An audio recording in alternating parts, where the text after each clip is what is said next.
பொதிகை நேயர் அனைவருக்கும் ஸ்ரீபாலாவின் அன்பார்ந்த வணக்கம். பாருங்க சமைத்து பாருங்க நிகழ்ச்சியில சந்திக்கிறதுல மிக்க மிக்க மகிழ்ச்சி. இன்னைக்கு நம்ம கிருஷ்ண ஜெயந்தி ஸ்பெஷல் ஒரு அருமையான ரெசிபி என்ன அப்படின்னு பார்த்தீங்கன்னாக்கா பஹாலாபாத்.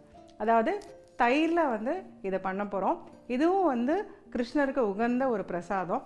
இதை எப்படி பண்ணுறதுன்னு பார்க்கலாம். அதை பார்க்கறதுக்கு முன்னாடி அதுக்கு தேவையான பொருட்கள் என்னன்னு இப்போ பார்க்கலாம். பஹாலாபாத் செய்ய தேவையான பொருட்கள்: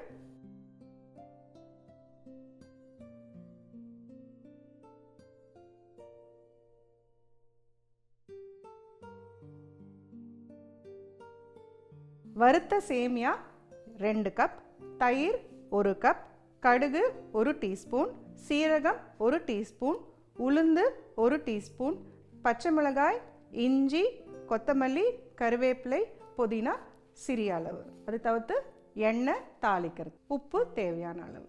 இது எப்படி செய்யறதுன்னு இப்போ பார்க்கலாம்.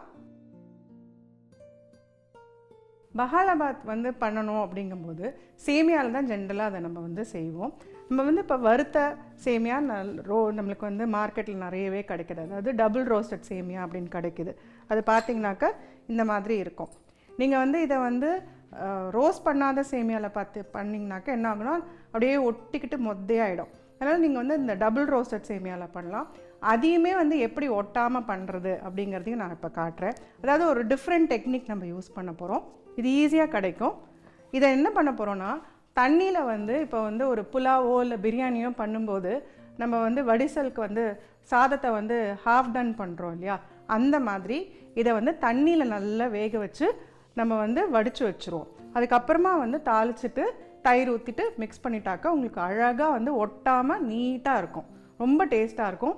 இதே டெக்னிக்கில் நீங்கள் உப்புமாவும் இந்த மாதிரியே பண்ணலாம். உப்புமாவுக்கு என்ன பண்ணணுன்னா, இப்போ இந்த சேமியா இதே மாதிரி எப்படி நம்ம தண்ணியில் இதை போட்டுட்டு வடிக்கிறோமோ அதே மாதிரி வடித்து வச்சுட்டிங்கன்னா, தாளிச்சிட்டு இதை டாஸ் பண்ணிட்டிங்கன்னா உப்புமாவும் சூப்பராக வரும், ஒட்டாமல் இருக்கும். இல்லைன்னா நீங்கள் சில பேர்லாம் என்ன பண்ணுவாங்கன்னா, மொத்தையாக அப்படியே உப்புமாவில் தண்ணியை ஊற்றி அது கொதிக்கும் போது சேமியாவை போட்டு ஒட்டி ஒட்டி நிறைய பேருக்கு ப்ராப்ளம் வரும். இந்த டெக்னிக்கில் பண்ணிங்கனாக்கா உங்களுக்கு அந்த 2 ப்ராப்ளமும் வராது. இப்போ இதில் நம்ம தண்ணி ஊற்றி நல்லா கொதிக்க வைக்கலாம். நான் 2 கப்பு சேமியா எடுத்திருக்கேன். ஸோ இந்த பாத்திரத்தில் பார்த்திங்கனாக்கா ஒரு 3/4 பாத்திரத்துக்கு நான் தண்ணி ஊற்றி நல்லா கொதிக்க விட போகிறேன். இது கொதிக்கும்போது இதில் ஒரு சிட்டிகை உப்பும் 1 டீஸ்பூன் எண்ணெயும் போட்டுட்டிங்கனாக்கா இந்த சேமியா கொதிக்கும்போது உங்களுக்கு ஒட்டாமல் வரும். இதே மாதிரி தான் நீங்கள் பிரியாணியோ இல்லை புலாவ் பண்ணும்போதும் நீங்கள் அரிசியை வேக வைக்கும்போது கொஞ்சம் உப்பு, அப்புறமா கொஞ்சம் எண்ணெய், அதோட ஒரே ஒரு ஏலக்காய், ஒரு சின்ன பட்டை, கிராம்பு, இது எல்லாத்தையும் தண்ணியில் நல்லா கொதிக்க வச்சுட்டு அப்புறம் நீங்கள் பாஸ்மதி அரிசியோ இல்லை சீரக சம்பா அரிசியோ நீங்கள் போட்டிங்கனாக்கா அதை வடிக்கும்போது உங்களுக்கு அது அழகாக ஒட்டாமல் வரும். அதே டெக்னிக் தான் இங்கே நம்ம யூஸ் பண்ண போகிறோம். இது நல்லா கொதிக்கட்டும்.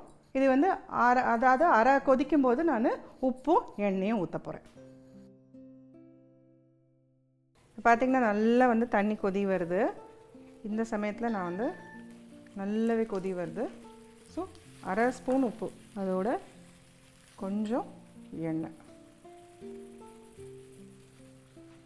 நான் சொன்ன மாதிரி இது உப்புமாக்கும் நீங்கள் இதே மாதிரி டெக்னிக் யூஸ் பண்ணலாம்.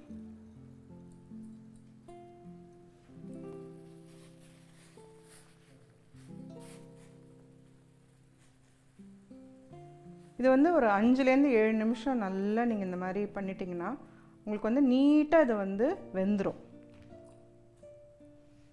இப்போ நான் இங்கே பார்த்தீங்கன்னா நான் சின்னது பண்ணியிருக்கேன். ஹை பண்ணிங்கன்னா பாத்திரத்துலேருந்து தண்ணி வெளியில் வரும், வேகவும் வேகாது. அதனால் அந்த சூட்டுக்கு இது போதும். அதனால் நம்ம சின்னது பண்ணிட்டோம். இது வேணும்னா கூட நீங்கள் மூடி கூட வைக்கலாம். நான் மூடி வைக்கிறேன்.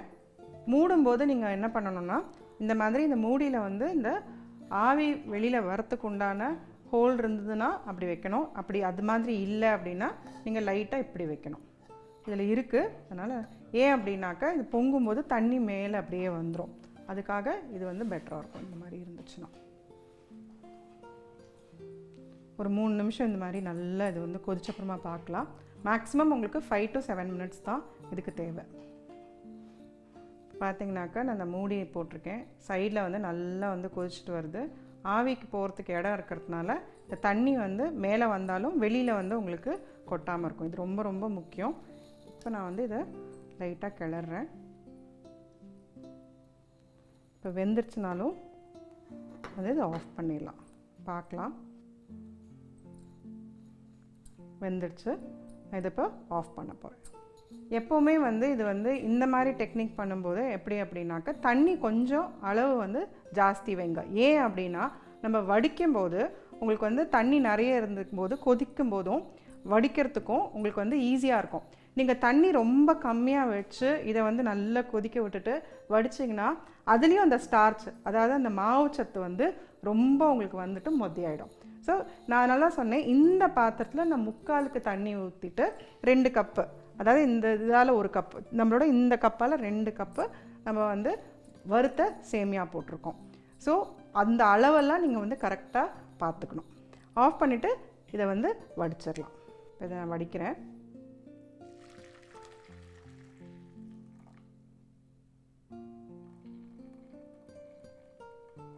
நீங்கள் இதோடு நிறுத்திங்க. நல்லா நம்ம வந்து வடிச்சிட்டோம். லைட்டாக கொஞ்சம் தண்ணி இருக்கட்டும். ஏன் அப்படின்னாக்க இது வந்து ட்ரை ஆகாமல் இருக்கும். கொஞ்சம் லைட் தண்ணி இருக்குது, அது ஓகே. நீங்கள் வந்து இந்த இம்பார்ட்டண்ட் டெக்னிக் திருப்பி என்ன சொல்லணும் அப்படின்னாக்க, நீங்கள் எடுக்கிற பாத்திரத்தில் 3/4 பாத்திரம், இந்த கப்புக்கு வந்து 2 கப்பு எடுத்துருக்கோம் இல்லையா, அதுக்கு இந்த பாத்திரத்தில் 3/4 தண்ணி ஊற்றி நல்லா கொதிக்கும்போது உப்பு போட்டிருக்கோம், எண்ணெய் போட்டுட்டு அது ரெண்டும் கொதிக்கும்போது சேமியாவை போட்டோம். உங்களுக்கு மேக்ஸிமம் வந்து 7 நிமிஷம் இல்லைன்னா 5 நிமிஷம். அதாவது அகெயின் எந்த பிராண்ட் நீங்கள் வந்து ரோஸ்டட் சேமியா வாங்குறீங்கிறத பொறுத்து, அது எவ்வளோ திக்னஸ். ரொம்ப திக்காக இருந்துச்சுன்னா கொஞ்சம் டைம் எடுக்கும், தின்னாக இருந்துச்சுன்னா 3லேருந்து 5 நிமிஷத்துக்குள்ளேயே முடிஞ்சிடும். எந்த சேமியாவாக இருந்தாலும் மேக்ஸிமம் 7 மினிட்ஸ். இந்த மாதிரி நல்லா இதை வந்து இப்படி ஆற விட்டுறலாம். இது அப்படியே ஆறிக்கிட்டு இருக்கட்டும். நம்ம இப்போ தாளிப்ப ஆரம்பிக்கலாம். இதே மாதிரி தான் நீங்கள் உப்புமாவும் பண்ணணும். உப்புமா பண்ணும்போது என்ன பண்ணணும்னா, இந்த மாதிரி சேமியாவை வந்து நல்லா கொதிக்க விட்டுட்டு அப்படியே வடித்து இப்படி வச்சிடணும். அப்புறமா வந்து தாளிச்சிட்டு அப்புறமா நம்மளுக்கு வந்து ஒரு கேரட், பீன்ஸ் எல்லாம் பொடியாக கட் பண்ணிவிட்டு, உருளைக்கிழங்கு கூட நீங்கள் ஒன்று போடலாம். வேர்க்கடலை நிறைய ஆட் பண்ணுங்கள். வேர்க்கடலை போடும்போது என்ன ஆகும்னாக்க, இது வந்து உங்களுக்கு வந்து கார்போஹைட்ரேட்ஸ் தரும் இல்லையா. வேர்க்கடலை வந்து உங்களுக்கு வந்து நம்மளுக்கு தேவையான புரதம் வந்து கொடுத்துரும். ஸோ வேர்க்கடலை கொஞ்சம் நிறைய போட்டுட்டிங்கன்னா ஒரு கம்ப்ளீட் மீல் மாதிரி ஆகிடும்.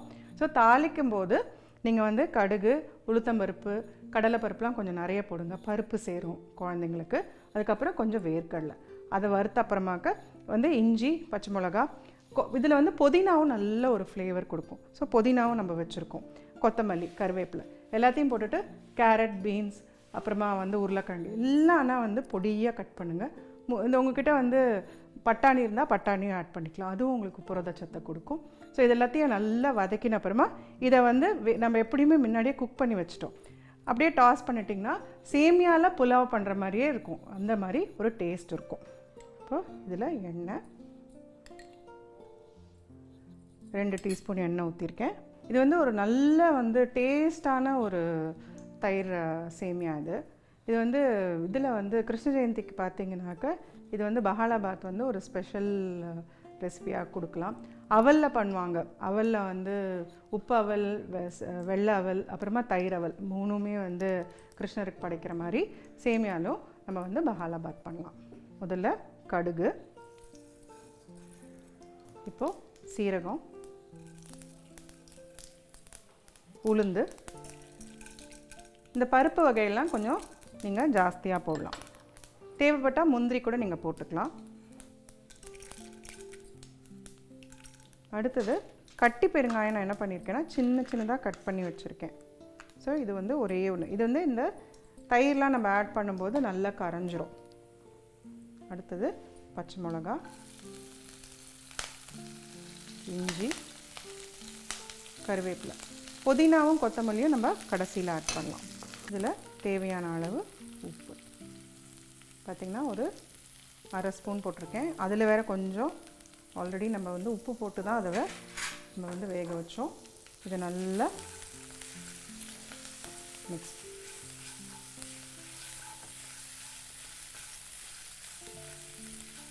எப்போவுமே கடுகு வெடிக்கிற வரைக்கும் வெயிட் பண்ணிட்டு தான் மற்ற பதார்த்தத்தை நீங்கள் போடணும்.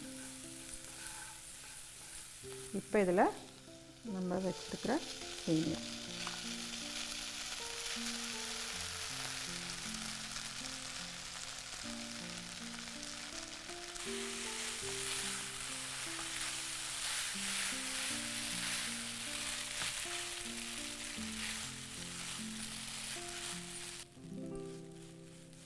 நல்லா மிக்ஸ் பண்ணியாச்சு.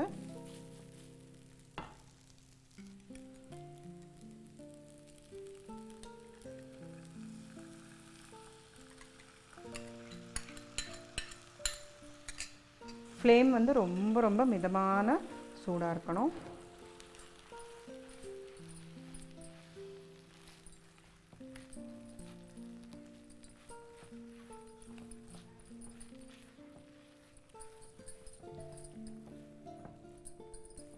ஆஃப் பண்ணிடுறேன், ஏன்னா முருகிடும் தயிர்.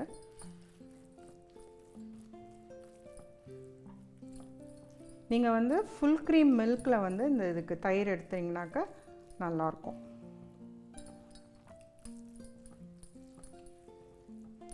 அண்ட் வந்து கிருஷ்ண ஜெயந்திக்கு வந்து நீங்கள் வந்து ஃப்ரெஷ் தயிர் துவச்சிங்கனாக்கா உங்களுக்கு வந்து ஒரு புளிப்பும் இருக்காது. சில டைம் வந்து உங்களுக்கு தயிர் வந்து ரொம்ப ரொம்ப புளிக்கும். ஸோ இப்போது தயிர் வந்து நிறைய பேர் வீட்டில் வந்து பார்த்திங்கனாக்கா புளிச்சு போகும். அது ஏன் அப்படிங்கிறதையும் சொல்கிறேன். அது எப்படி வந்து அது புளிக்காமல் நீங்கள் வந்து உர ஊற்றுறதுங்கிறத சொல்கிறேன். இப்போ இதில் கொஞ்சோண்டு நான் தண்ணி ஆட் பண்ண போகிறேன் லைட்டாக.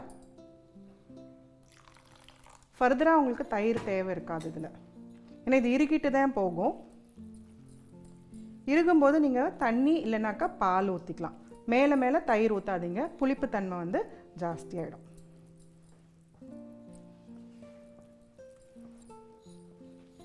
இப்போது இதில் வந்து புதினா கொத்தமல்லி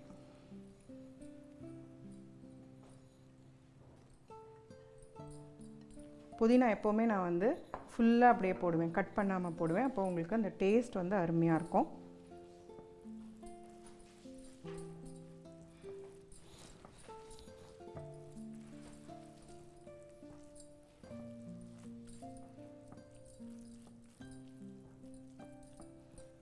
இது எல்லாமே பார்த்தீங்கன்னாக்கா நம்ம ஆஃப் பண்ணிட்டோம். தயிரை ஊற்றின உடனேயே நீங்கள் வந்து மிக்ஸ் பண்ணுறதுக்கு முன்னாடி கேஸை ஆஃப் பண்ணிவிடுங்க. மோர் குழம்பு பண்ணும்போதும் அப்படி தான். நீங்கள் வந்து எல்லாத்தையும் ஆட் பண்ணி மசாலாலாம் அரைச்சி ஊற்றிட்டு வந்து கரெக்டாக நீங்கள் வந்து மோர் குழம்பு வந்து மோரை ஊற்றின உடனே அதை அப்படியே லைட்டாக அப்படி 3 நிமிஷம் அதுக்கு மேலே நீங்கள் வந்து மோர் குழம்பு கொதிக்க விடாதீங்க. அப்போ தான் அந்த டேஸ்ட் வந்து கரெக்டாக இருக்கும். இல்லைன்னா முறிஞ்சு போயிடும், அது நல்லா இருக்காது. இப்போ பார்த்திங்கன்னா இது வந்து ஒட்டாமல் இருக்கும், அருமையாக இருக்கும் இந்த மாதிரி பண்ணும்போது. ஸோ ஒரு அருமையான பஹாலாபாத் இப்போ வந்து தயாராகிடுச்சு. இப்போது நான் தயிர் வந்து நிறைய பேர் வீட்டில் புளிக்குது அப்படிங்கிறது வந்து என்னை வந்து வெளியில் பார்க்கும்போது கேட்பாங்க. அதுக்கு ரொம்ப ரொம்ப சிம்பிள் டெக்னிக் என்னென்னா, நீங்கள் வந்து பால் வந்து தயிருக்கு காய்ச்சும் போது ஒரு குறுகலான பாத்திரம், இப்போ பார்த்திங்கனாக்கா ஒரு 4 பேருக்கு அப்படின்னா 1/2 லிட்டர் பால், இந்த மாதிரி குறுகலான பாத்திரத்தில் நீங்கள் வந்து காய்ச்சுங்க. அது காய்ச்சும் போது தயிருக்குன்னு தனியாக நீங்கள் காய்ச்சினீங்கனாக்கா உங்களுக்கு வந்து திக்காக வந்து செட் ஆகும். அது ஒன்று. இந்த மாதிரி குறுகலான பாத்திரம். ஸோ இதெல்லாம் கரெக்டான தயிர்க்கான பாத்திரமே இது. இதோட ஷேப்பே பார்த்திங்கன்னா இதெல்லாம் வந்து தயிருக்குனே நம்ம வந்து வச்சுருப்போம். சின்ன சைஸ்லேருந்து பெரிய சைஸ் வரைக்கும் இந்த மாதிரி ஷேப். இந்த மாதிரி பாத்திரத்தில் நீங்கள் போடணும். நெக்ஸ்ட்டு வந்து இன்னும் ரொம்ப ரொம்ப இம்பார்ட்டண்ட் டெக்னிக் என்ன அப்படின்னாக்கா, பாலில் வந்து கரண்டி போட்டு பாலை காய்ச்சணும். அப்போ என்ன ஆகும், நீங்கள் இப்படி வந்து பாலை இப்படி இப்படி இப்படி இப்படி ஆற்றும்போது அது நல்லா நுரைச்சி வரும். நுரைக்கும்போது நீங்கள் அதை ஆஃப் பண்ணிவிட்டு மிதமான சூடாக இருக்கும்போது நீங்கள் வந்து தயிர் அதில் ஆட் பண்ணிட்டிங்கன்னா அப்படியே அதை வந்து செட் ஆகும். உங்களுக்கு வந்து புளிப்பே ஆகாது. இல்லை எனக்கு இன்னும் வந்து பயமாக இருக்குது, எனக்கு வந்து புளிக்குது அப்படின்னா ரொம்ப ரொம்ப ஈஸியான டெக்னிக் என்னன்னு பார்த்தீங்கன்னாக்கா, பச்சை மிளகா காம்பு. அதை நான் காட்டுறேன். பார்த்தீங்கன்னாக்கா இந்த பச்சை மிளகா காம்பு இருக்குது இல்லைங்களா, இது வந்து தயிரை செட் பண்ணக்கூடிய தன்மை வந்து இந்த நுனியில் அதுக்கு இருக்குது. ஸோ இப்போ வீகன் அப்படிங்கிற நிறைய பேர் வந்து இப்போ வந்து டெய்ரி ப்ராடக்ட்ஸ், பால் வந்து சம்மந்தப்பட்டது எதுவுமே எடுத்துக்காமல் அவங்களாம் வந்து வேர்க்கடலை பால்லேருந்து தயிரோ இல்லை வந்து பாதாம்லேருந்து தயிர், அப்புறமா வந்து முந்திரியிலேருந்து தயிர்லாம் எடுக்கிறாங்க இல்லையா, வீகன் ஸ்பெஷலிஸ்ட். அவங்க எல்லாரும் யூஸ் பண்ணுறது ஃபஸ்ட்டு செட் பண்ணுறதுக்கு என்ன யூஸ் பண்ணுவாங்கனாக்கா பச்சை மிளகாயோட காம்பில் இந்த இடத்துல அதுக்கு வந்து செட் பண்ணக்கூடிய தன்மை இருக்குது. இதை நீங்கள் வந்து நம்மளோட பாலில் அதை வந்து ஒரே ஒரு சின்ன ஸ்பூன், நீங்கள் வந்து தயிர் துவைக்கும் போது இந்த ஸ்பூனில் இவ்வளோண்டு நீங்கள் அதை போட்டுட்டு இந்த காம்பை வந்து அதில் வந்து மேலே, அதாவது இந்த பால் ஃபுல்லாக இங்கே இருக்கும் இல்லையா, அது மேலே நீங்கள் இப்படி போட்டு விட்டுட்டிங்கனாக்கா புளிக்கவே புளிக்காது, அழகாக திக்காக செட் ஆகும். அப்படியே நீங்கள் கட்டி கட்டியாக இதை வந்து உடச்சி சாப்பிட்லாம். ஸோ இது வந்து ரொம்ப ரொம்ப இம்பார்ட்டண்ட் டெக்னிக்னு பார்த்தீங்கன்னாக்கா, குறுகலான பாத்திரத்தில் கரண்டி போட்டு பால் காய்ச்சுங்க, நுரைக்கணும். அதாவது அந்த பால் காய்ச்சும் போது நுரைச்சி வரணும். ஆஃப் பண்ணுங்கள். அப்புறம் மிதமான சூட்டில் இன்னொன்றும் பண்ணலாம், நீங்கள் காய்ச்சிட்டு இன்னொரு பாத்திரத்துக்கும் மாற்றலாம். ஏன் அப்படின்னாக்கா, காய்ச்சும் போது மிதமான சூட்டில் காய்ச்சும் போது கீழே வந்து உங்களுக்கு ஒரு லேயர் ஃபார்ம் ஆகிடும். அந்த அருவருப்பு வேண்டாம் அப்படின்னாக்கா காய்ச்சிட்டு இன்னொரு பாத்திரத்துக்கு மாற்றிட்டு அந்த மிதமான சூடு வரும்போது துணூண்டு தயிரும் இந்த பச்சை மிளகா காம்பும் நீங்கள் போட்டிங்கனாக்கா அருமையாக உங்களுக்கு வந்து செட் ஆகும். புளிப்பை எடுத்துரும். இந்த பச்சை மிளகா காம்பு தயிரை செட் பண்ணுறதுக்கும் ஹெல்ப் பண்ணும். அந்த புளிப்பு இருக்கும் இல்லையா, சில பேர் வீட்டில் சாப்பிடவே முடியாத அளவுக்கு புளிப்பு இருக்கும் இல்லையா, அந்த புளிப்பும் இந்த காம்பு எடுத்துரும். இதை நீங்கள் கட்டாயம் செஞ்சு பார்த்துட்டு எனக்கு ஃபீட்பேக் கொடுங்க, உங்களுக்கு ஒழுங்காக வந்திருக்கா இல்லையான்னு சொல்லுங்கள். இப்போ நம்ம பஹாலாபாத்துக்கு போகலாம். இதை நம்ம இப்போ பிளேட் பண்ணிடலாம். பஹாலாபாத்தை நம்ம வந்து கிருஷ்ணருக்கு படைச்சிடலாம்.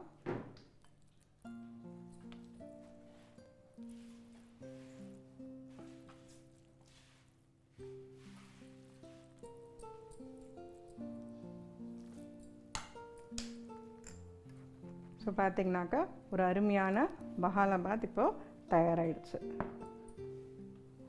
ஒட்டாமல் அருமையாக வரும். இந்த மாதிரி நீங்கள் இந்த டெக்னிக்கை ஃபாலோ பண்ணிங்கன்னா. புதினா கொத்தமல்லி பச்சையாக மேலே வைக்கிறேன்.